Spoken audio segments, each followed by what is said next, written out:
Dear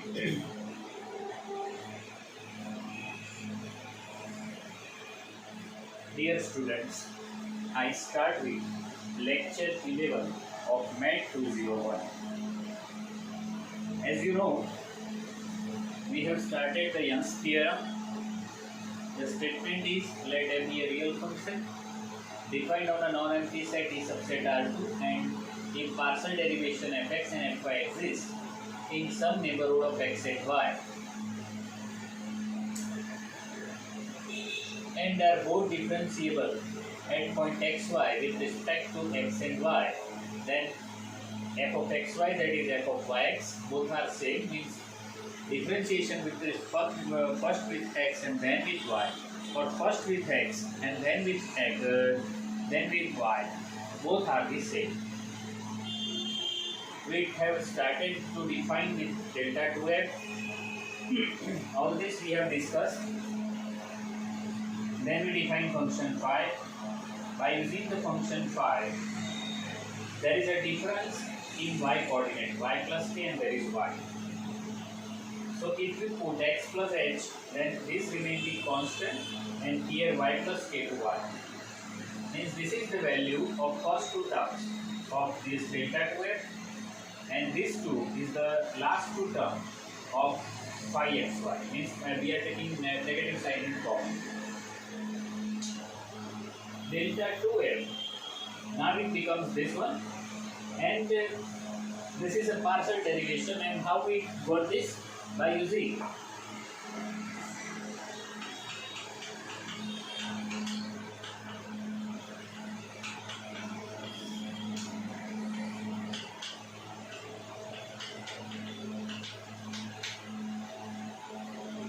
Lagrange's mean value theorem, because y remains the constant, and therefore this is as this is a differentiation with respect to x, we put phi x there, x plus theta 1h y is constant, and therefore it is that the value of theta 1 is in between 0 and 1. And therefore, as you know, value of phi xy is x y plus k phi x, and therefore if we apply x over there means the partial derivation, then here there is a partial derivation, and I said this as equation number 3, and now we start for the further calculation.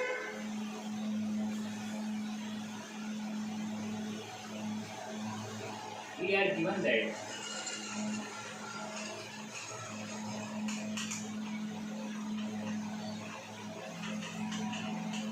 fx and fy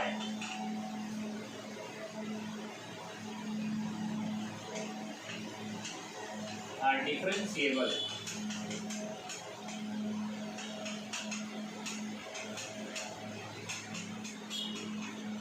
at xy. Next we can find the derivation at point xy.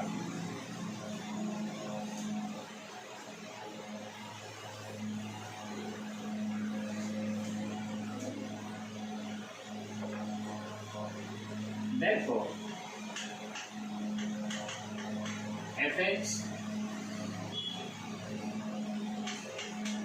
x plus theta 1h y plus k minus fx at point xy is equal to theta 1h f of xx plus k f of xy plus epsilon 1 rho 1, where epsilon 1 tends to 0 and rho 1 equal to square root of theta 1 h square plus k square. This tends to 0, and this tends to 0 means h tends to 0, k tends to 0. But I think you have to understand what is it actually. Just see this, I will explain.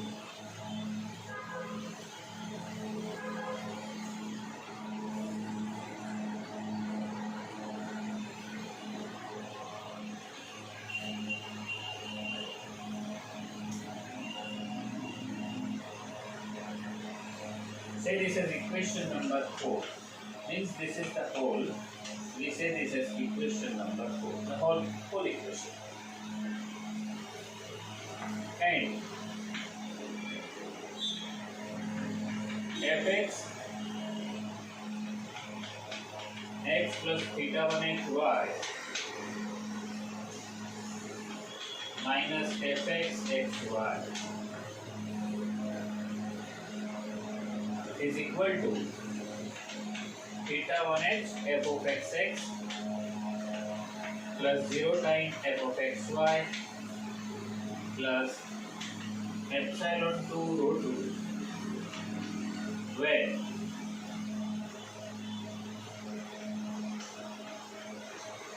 epsilon 2 tends to 0 and rho 2 equal to square root of theta 1x square plus 0 square tends to 0 means x tends to 0.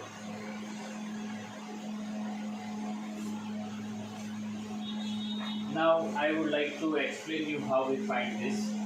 So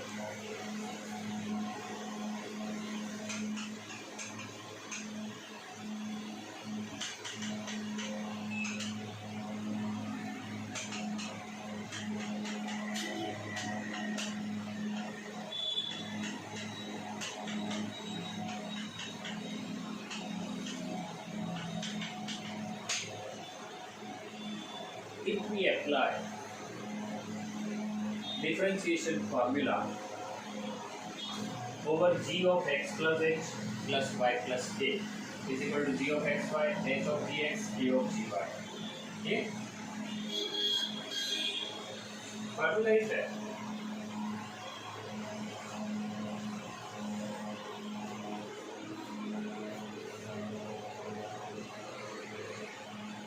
Now, if you change the side of this term on that side, means it is negative. So your calculation starts from here. This h is here, this k is here. Now what happened at there?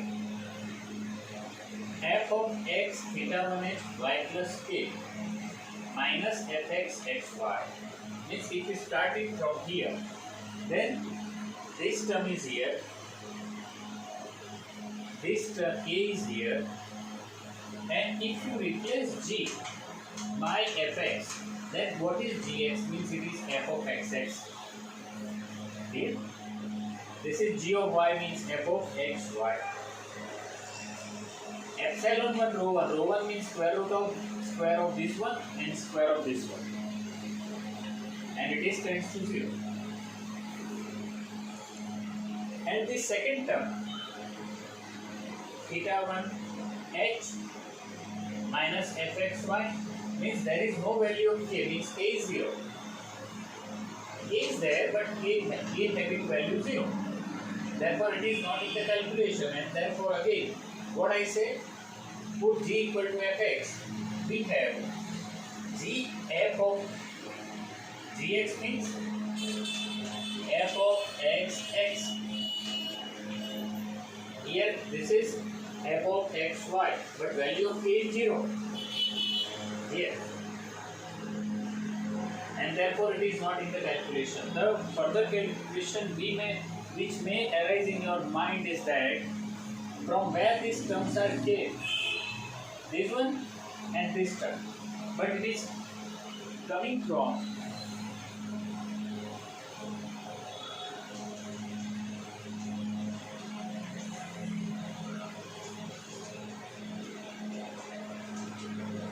if we subtract and add, then this term is here. See that? This term is here, and the second term is there. Means if we taking the difference of equation, I say this is equation number 5. If I take difference of 4 and 5, it will give me the equation. This in the bracket part of equation 3.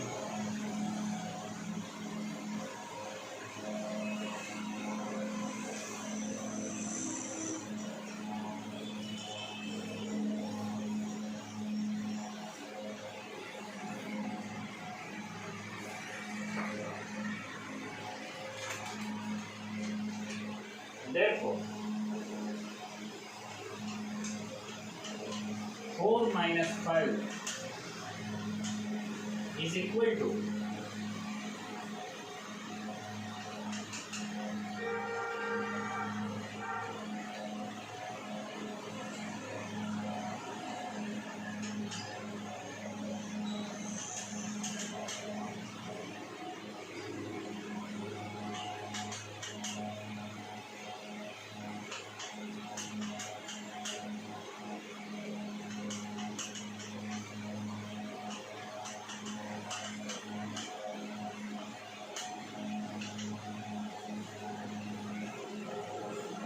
means we are taking the difference of this and this term. Equation 4 and 5. And this is the same as this one. The bracket of this.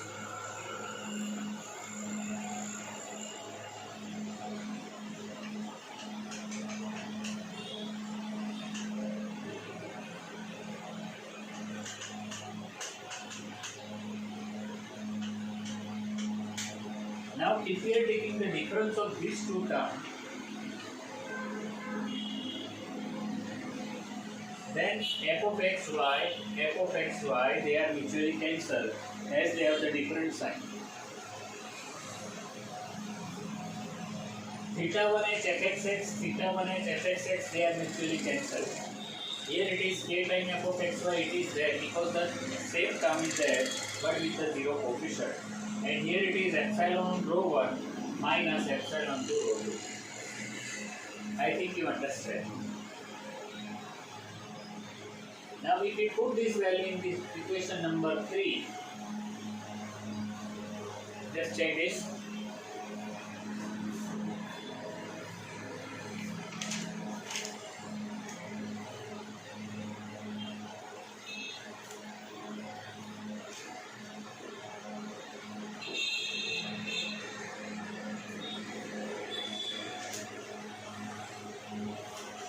Therefore, equation 3 implies delta 2f is h k f of xy plus epsilon rho 1 epsilon 2 rho 2 and this equation.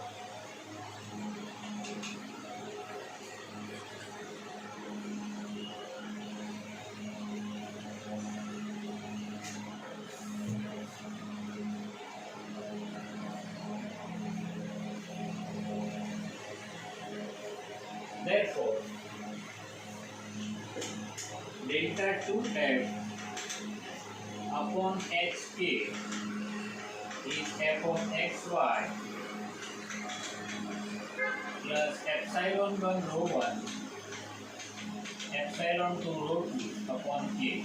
Means we are dividing both this side by hk and taking the limit h tends to 0, k tends to 0. And you know that if we are taking limit h tends to 0, k tends to 0, epsilon 1 tends to 0 and epsilon 2 tends to 0 from equation 4 and 5. Therefore, limit h tends to 0, k tends to 0, delta 2f upon hk is f of xy. I say this as equation number 6.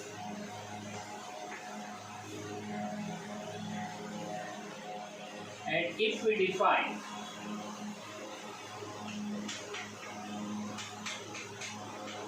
similarly,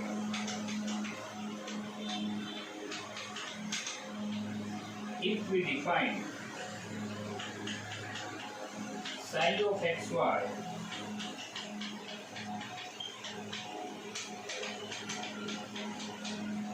minus f of xy then we get limit h tends to 0, limit k tends to 0 delta 2f upon hk is f of yx. I say this as equation number 7. What I written there? Instead of that, if you define psi of xy is equal to f of x plus hy minus f of xy. Means, as we define phi, this is a difference in y. But instead of that, if we define psi, there is a difference in x. At that time, we say that by doing the same procedure again, we will have f of y's. But this side is okay. On the right hand side, we have the same equation.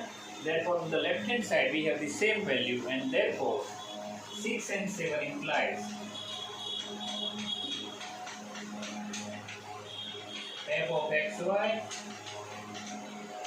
is f of yx, and therefore, it is true what we wanted actually. So, I suggest you to write it so many times, because this theorem is asked in exam state and proof. Means you have to remember this statement also, as I said earlier.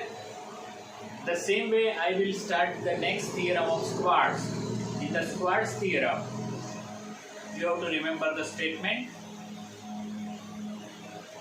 One of them, Young's or squat, must be in your exam, final exam, college exam. Whenever you are giving the exam of this syllabus, there must be Young's or squat in your question paper. You have to answer it.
So dear students, I would like to explain the same equation again, same theorem again, from where we started this lecture today, in this lecture. In this lecture we have already done up to here. Now you think that I subtract this and add this in this equation, and separately I find the value for these two terms and these two terms. So if we start with these two terms, by the definition of differentiation, this will happen. Why this will happen? Because it is given that fx and fy exist in some neighborhood of xy, fx and fy exist in some neighborhood of xy, and are both differentiable at point xy with respect to x and y, and that's why we can use it. This is definition of differentiation. For these two last term, I start with here. Again I apply definition of differentiation. Then I took the difference of both. If I take the difference of both, then theta 1h, both these terms are mutually cancelled. Clear? And therefore only the term which is remained is of a f of xy, epsilon 1 rho 1 minus epsilon 2 rho 2. Then I put this value of this equation in equation number 3. This one. And therefore we have delta 2f is equal to h. This value is a f of xy, epsilon 1 rho 1, epsilon 2 rho 2. Then I divide both this equation on both these sides by hk. So h is there. We took the k common from this bracket, and therefore we have this. On this side, both these terms are tends to 0 as it was mentioned in equation 4 and 5. And then we find the value, this value of this limit is f of xy. And then I said, if we define sin xy by this one, then by doing the same procedure again, we can find that is f of yx. Now by comparing 6 and 7, because on this side these values are equal, therefore on the left right hand side both these values are equal, means it is f of xy is f of yx, and therefore so we prove these ones here.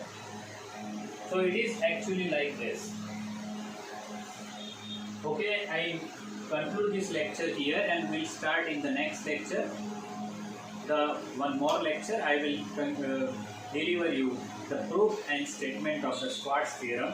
In this lecture I stop here. Thank you very much.